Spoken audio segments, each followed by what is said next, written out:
आज की कहानी है दोस्तों सच्चा प्यार। शादी के कुछ दिन पहले लड़के लड़की को फ़ोन करती है और कहती है कि बस एक दिन ही बचा है, कब आ रहे हो तुम। उसके बाद लड़का कहता है कि ठीक है, मैं आज ही आ जाऊँगा। शाम देर बीतने के बाद मतलब शाम तक वो लड़का लड़की की शादी में शामिल हो जाता है।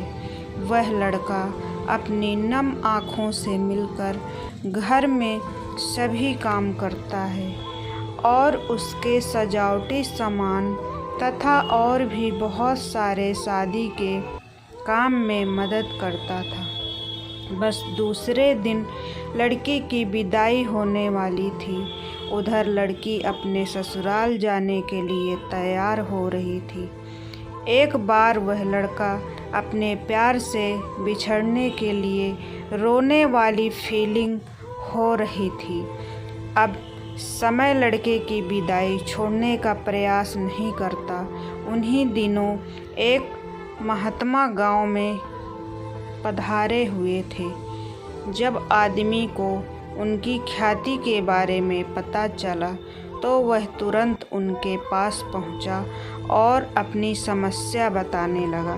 महात्मा जी ने उसकी बात सुनी और कहा, ठीक है, आप अपने बेटे को कल सुबह बगीचे में लेकर आइए, वहीं मैं आपको उपाय बताऊंगा। अगले दिन सुबह पिता पुत्र बगीचे में पहुँचे।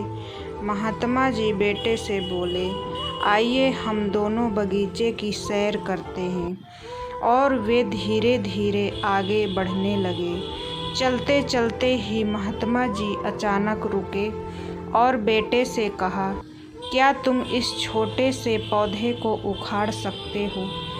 जी हाँ, इसमें कौन सी बड़ी बात है।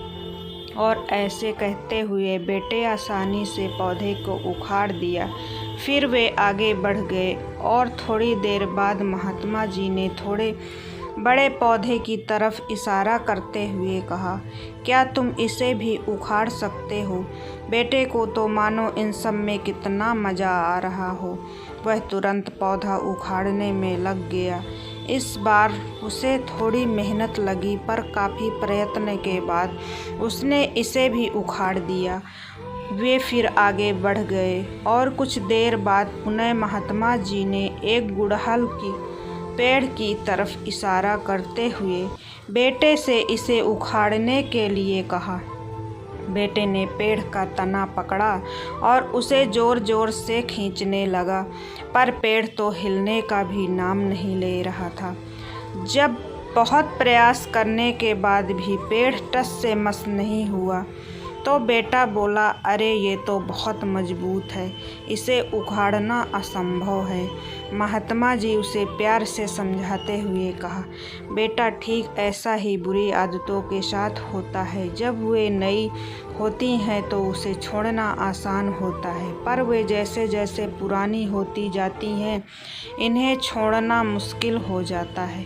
बेटा उनकी बात समझ गया और उसने मन ही मन आज से ही आदत छोड़ने का निश्चय किया। तो दोस्तों, अगर मेरी आज की ये कहानी आप सबको पसंद आए तो प्लीज़ राय ज़रूर दीजिएगा।